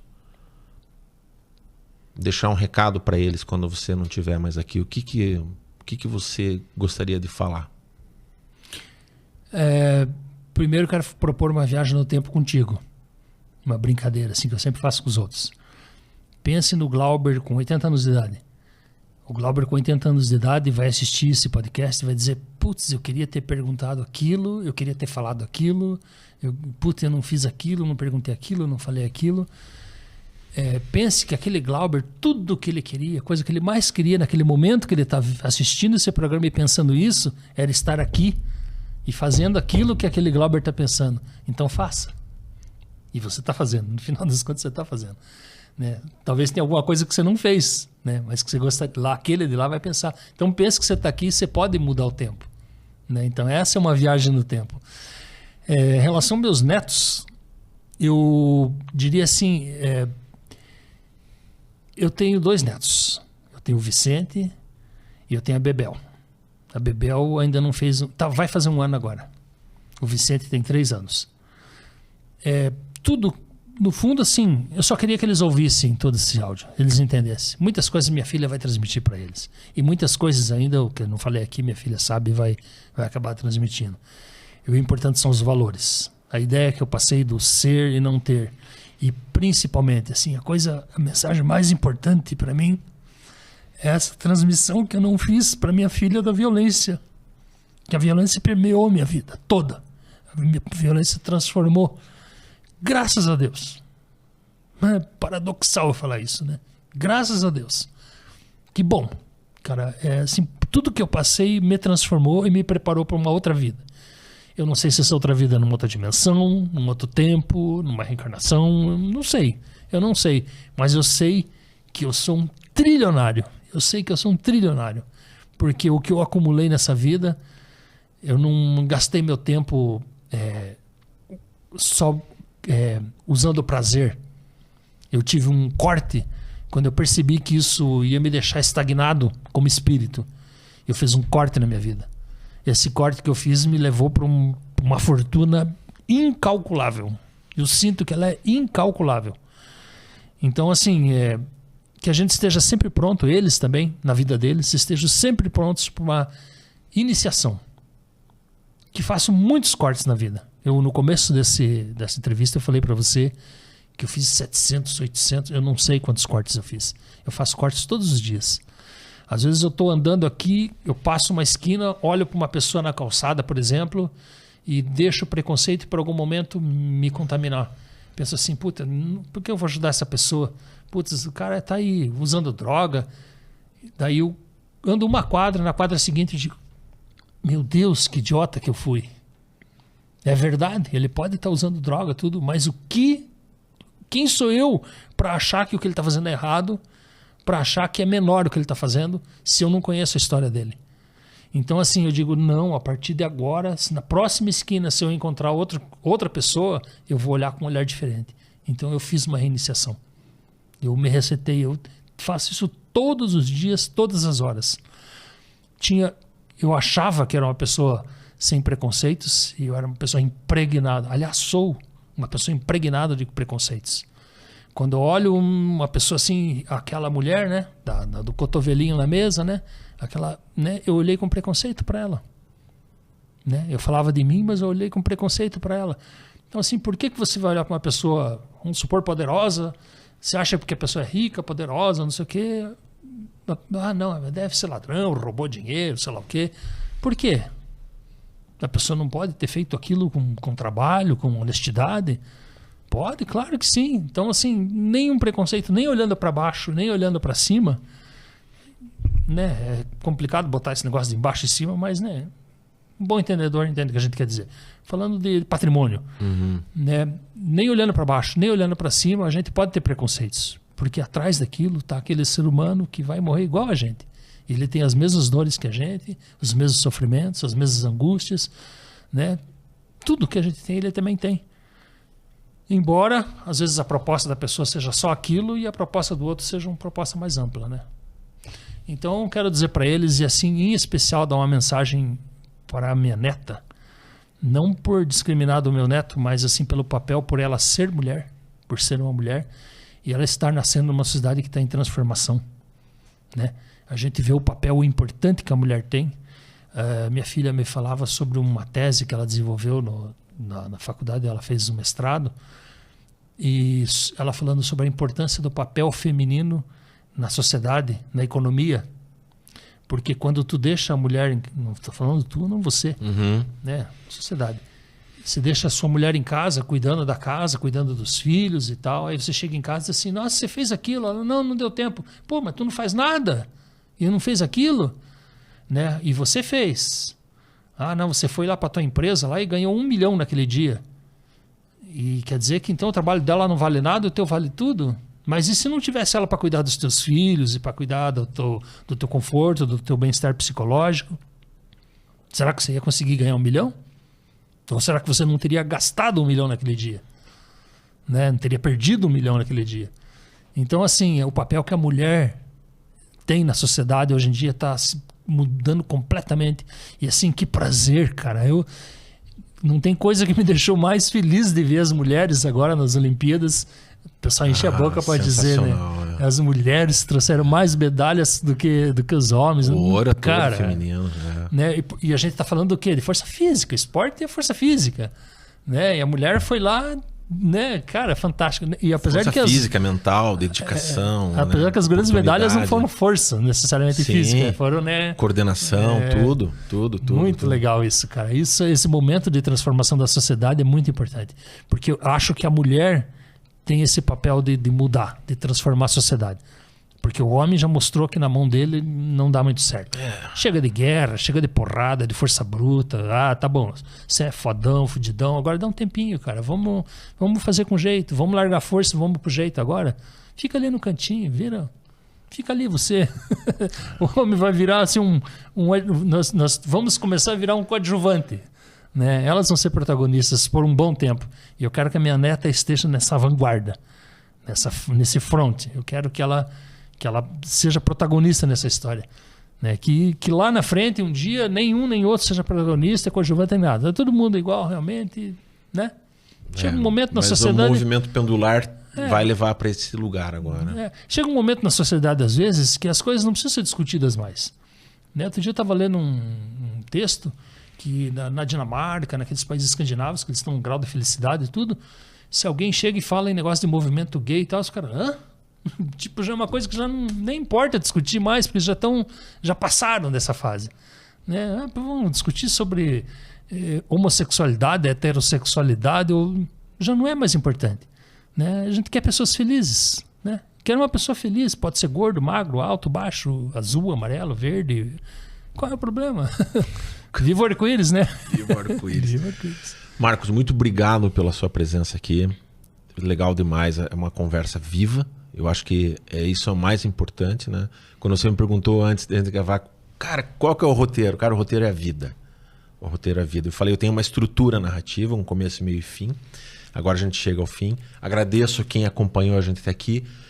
Curta, comente e compartilhe. São as ordens das redes sociais hoje em dia. Se você concorda, se você discorda, sua opinião é bem-vinda. Ela é lida, acolhida e não necessariamente absorvida. Quero fazer um comentário sobre isso. Toda vez que eu escuto um podcast ou qualquer coisa na internet que o cara diz assim, curta, comente e compartilhe, beleza, só tem uma parte que eu separo disso, que é o comente. Comente, Quando a pessoa diz assim, comente, mas ninguém lê, você não vai ler, não vai comentar, não vai discordar, não vai concordar com o que a pessoa falou, então não diga para comentar. Isso. Eu não tô falando só para você. Não, mas tanto que os canais que eu sigo... valorizar o comentário que a pessoa faz. Os canais que eu sigo, eles falam assim, comente porque eu leio todos os comentários. Exatamente. E a gente lê todos os comentários. Então, muito obrigado. Enquanto sobe os créditos finais aqui do episódio, bem rapidinho, vamos ver se você consegue fazer isso. Você tem menos de 1 minuto para isso. Uhum. Eu vou ser cruel com você agora. Perfeito. Muito cruel. Nessa viagem do tempo, se aquele Marcos de 10 anos de idade estivesse aqui na tua frente agora, o que você falaria para ele? O menino. Por menino. Você não está só. Nunca. Você nunca esteve, Marcos. Você nunca esteve. Saúde. É a nossa.